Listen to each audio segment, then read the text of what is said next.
When we get there, we have a little kerfuffle, and it's because sitting in my seat is none other than RuPaul. Mama RuPaul. I don't think you understand. I watch her show every day. I listen to her podcast. I have been sexually confused since Supermodel came on the airwaves in the early 90s. Like, this woman is everything to me. And when she said, oh no, this is the seat that they gave me, I can get up and leave, it was like, no, Shantae, you stay. You stay. I will take care of this. And then we ended up sitting next to each other all night.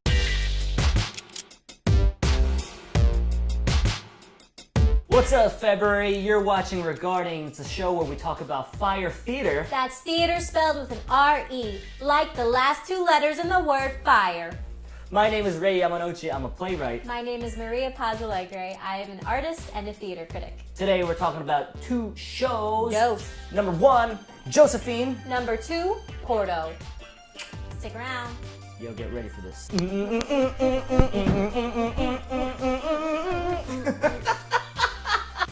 Josephine, a burlesque cabaret dream play, is performed by Tynesha Harris, directed by Michael Marinaccio, book by Todd Kimbrough. Lynch mob escapee, burlesque dancer, allied French spy, serial adopter of multiracial children, and the richest black woman in America. This is a tribute to Josephine Baker in the form of a one-woman show. What I loved about the show is that it's just so much fun. Yes, it's so much fun. Because I'll be real with you. Solo shows are not my favorite form of theater, Yo, you know. true that. And I think it's honestly because I've seen too many that aren't the greatest, and so it kind of does prejudice you against it. But that was not the case with the show. You were engaged. It was thoughtful. It was considerate. It tracked her from a child to a diva to a forgotten diva. And I think what's great is that And her she social embraced activism. it. Yes. Oh my God, her social activism the entire time.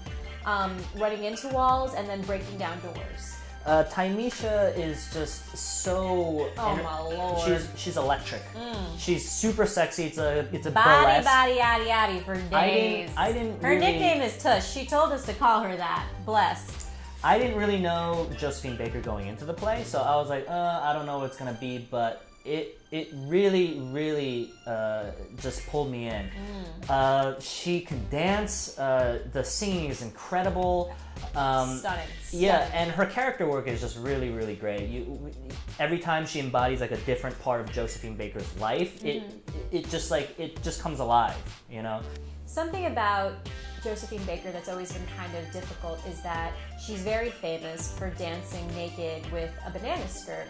And especially as time goes on, you look at it and it's kind of cringeworthy, but she owned that. She said, you know, if I'm gonna dance for thousands of dollars, get lots of adoration and fame and money and men, and I'm going to be my own boss, my own woman, and no one is going to exploit me but myself. And she embraced that. Like, it was beautiful to see that. And so it kind of changes the way that you look at the banana dance, that you look at Josephine. It's also, I liked how the show addresses that issue, because it sort of touches on a lot of racial issues in France and in America, and how, you know, the balance, basically the tightrope walk that Josephine Baker had to do, and sort of putting it in a modern context.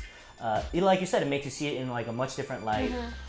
It's really great. Yeah, she was being Angelina Jolie before Angelina Jolie was Angelina Jolie. Like, she was adopting children from every country, and they were her rainbow tribe. She was not just talking about social change, she was an allied spy during World War II to the country that did not do her right, but also to the country that did accept her, to France. Oh, another thing, Tynesha Harris also designed all the costumes, and I love them. Yeah. She did all the choreography, incredible. She has shopped this around for years. Like, this was very much a labor of love. She took this to fringe festivals. She does not live in New York City. She lives in Florida, but it got picked up by the Soho Playhouse, and this was her big off-Broadway debut. So shout out to Tynesha Harris. Congratulations, Tush. Crushed it. Absolutely crushed it. Porto is written by Kate Benson, directed by Lee Sunday Evans. It's at the Women's Project, co-produced by Bushwick Star in association with New Georges. Porto is a narrated insight into the inner workings of a single Brooklyn female, complete with nickname bar acquaintances and feminist icon neuroses. So something that struck me about this show was that it hit home and like a little close to home because I'm Brooklyn, I'm a woman, I've been single, I've gone and I have my bar friends, I've got my spot where I just like sit and eat and drink, and sometimes I'm there because I don't want to be noticed, and then sometimes I'm there because I want to be noticed. And so there was a lot that hit home to me. Something that I particularly enjoyed with Special Moments, there was this beautiful monologue in praise of smart women saying like, oh, you gotta get you a boo that studied Latin, or even crazier, Greek. Oh, librarians, bookstore women, that is the sexiest thing ever. I'm about that. And I was like, I'm about you, sir. I will take that to the bank, thank you. So I did like, it made me, it was such smart theater, sometimes like almost too smart, because it was really self-aware, like the narration. Yeah, so structurally, I found the striking things about this show is that it's not your typical sort of realism, right? It's super meta. There's a narrator who's actually narrated by the playwright Kate Benson, and the narrator is another character that all the other actors and characters actually interact with, and they sort of argue with the narrator. So it's like sort of interesting. Yeah, it's really cool. Very stranger than fiction, where sometimes exude Porto, exude Hennepin, but also like, do you have to do me dirty like this? Can I just live?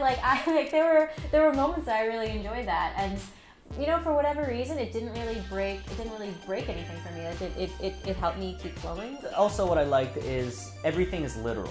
So all the neuroses and stuff, they actually become real characters. It is the only hipster joint to actually use the word literal correctly, because the feminist thoughts literally take the form of feminist icons who have an argument as they sit having coffee after a one-night stand. Yeah, played by two Very male feminine actors. male actors. Noel Joseph Elaine, who also plays Doug the bartender, and Ugo Chukwu, who also plays Raphael. I thought they were fantastic. The waiter. It was so much fun. They were delightful, and it was also they play Simone de Beauvoir and Gloria Steinem. Yeah, yes. It's kind of hilarious. And what was really cool too is that the lights and the set was amazing. The way that they made use of that space, how like different lights affected who she was talking to, and what did you think about? Oh, I really like the darkness of it. It really sort of like made it feel like we're in this one person's brain.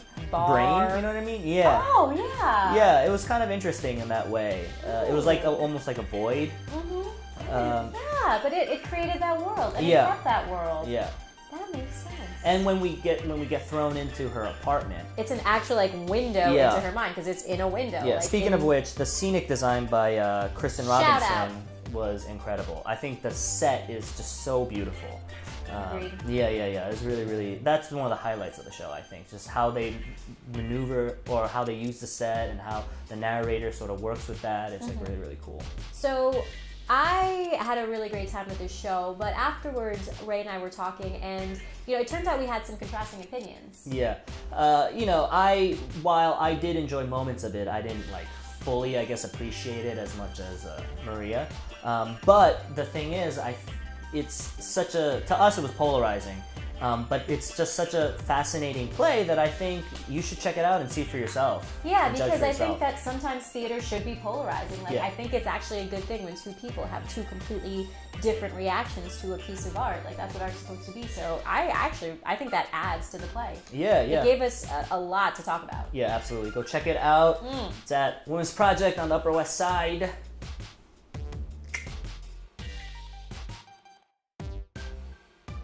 Today we have the leader and founder of the New Light Theater Project, coming straight from downtown New York City. We got Sarah Norris. Hi, here I am. Here she is. Hi, Sarah. Hi. Thank you for coming on. Oh, I'm so excited to be here. Excellent. You're the founding artistic director of New Light Theater Project. Tell us a little bit about that. New Light Theater Project was founded about 5 years ago. There were a group of us. We just really liked being around each other. So we would come over to my apartment, make pancakes, and read plays. So it really started that way. Different theme pancakes every week, and people would bring work over.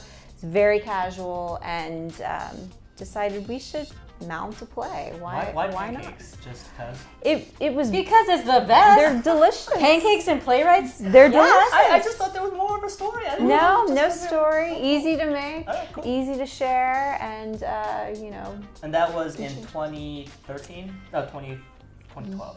2012. Right. And so what was the journey like to get to the Access Theater? Let's see. Well, we were producing all over the city, and you know, rough and dirty like indie theater is. And one of our friends worked at the Flea Theater, the old space at the Flea, and the Flea used Access for rehearsals and stuff, and connected us to the space. We met with the people. It felt right.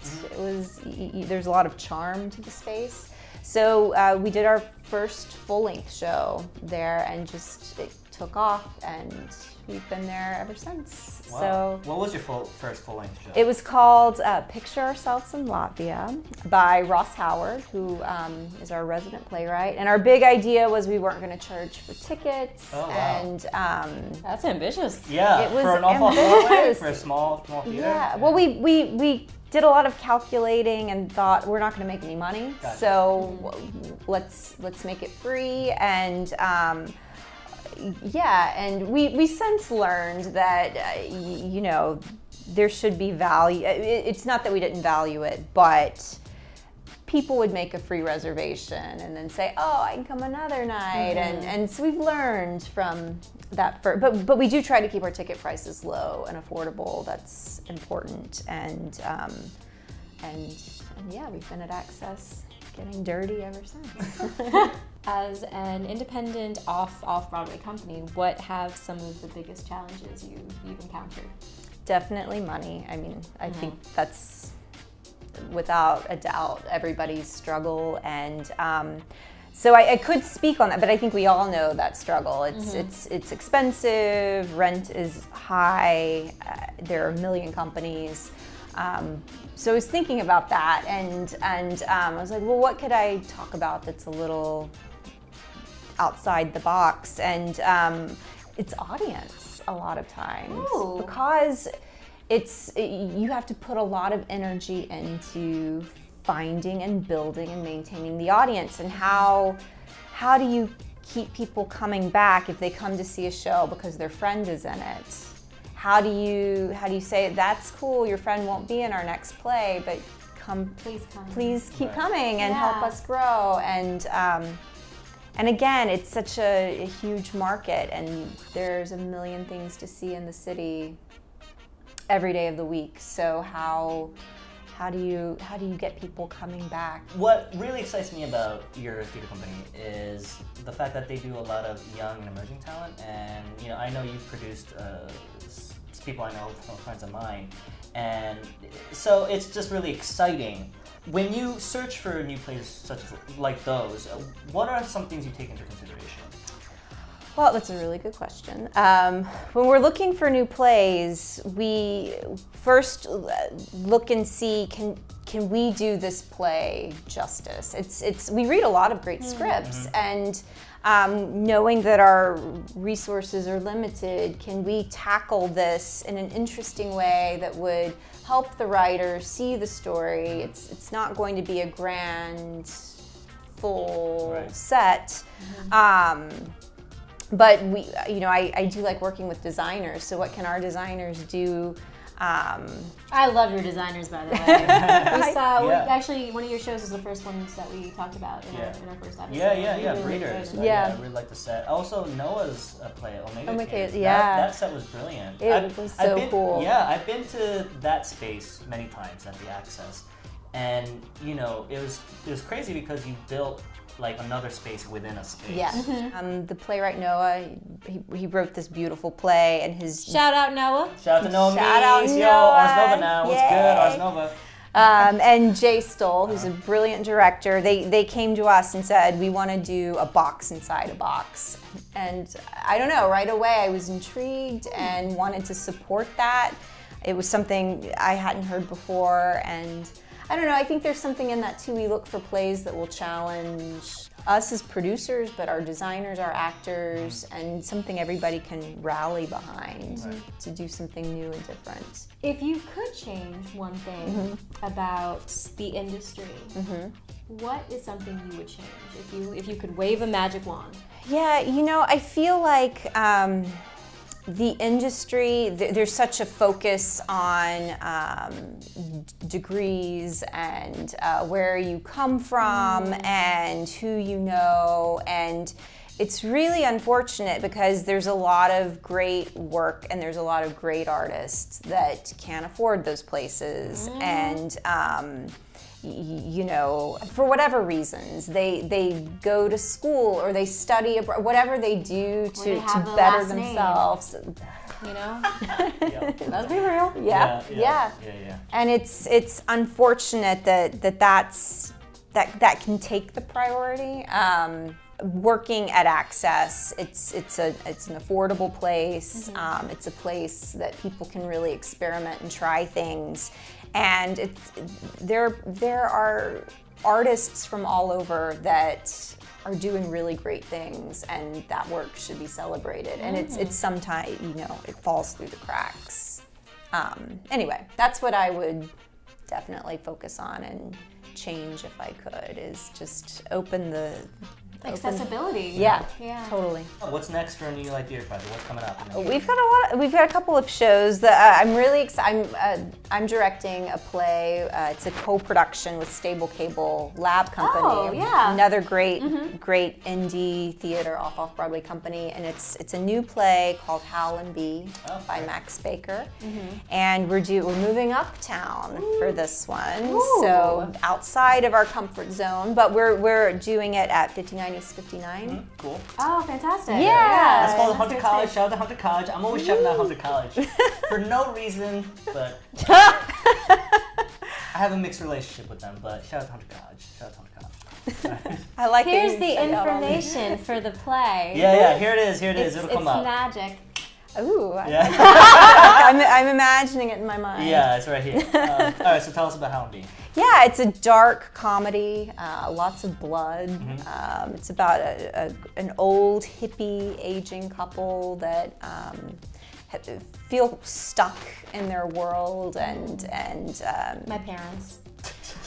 a lot of people. We are cutting that. I think a lot of people could find their or what is a relationship after 30, 40, 50 years, and it's really funny, and it taps into things that I feel people perhaps think but would never say, and it'll be a cool production. Awesome. Yeah. Nice. So, and then we also have a new play by Liza Birkenmeyer, who you know, called The Hollower, and it's a really crazy play. It's awesome. I'm super an ensemble-driven piece, so that's coming up later in the spring. Oh, excellent. Last thing on the docket. Recommendation. Sarah Norris, what do you recommend for our audience here? Well, there's a great company called Primitive Grace, and it's a new company founded by some of the original members of the Labyrinth Theater Company.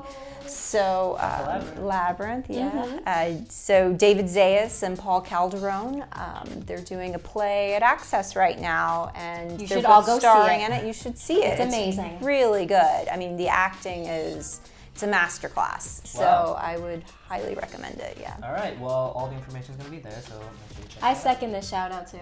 High recommendations. It's a damn good show. All right, well, oh my God, thank you for coming on. Oh, This thank has you been so a much for pleasure. having me. Absolutely. Yeah, absolutely. totally. Thank you. That's our show. Thanks for watching. Thank you, Sarah Norris, for coming by. You can check out our stuff at newlighttheaterproject.com. And to see the extended interview, please click this magic link that has just appeared right here. It's a good interview. Like and subscribe. Like and subscribe. It feels so good. Approved by Mama Boo. Bless. Have a wonderful 2018. RuPaul actually did not endorse this, but we think she would endorse this.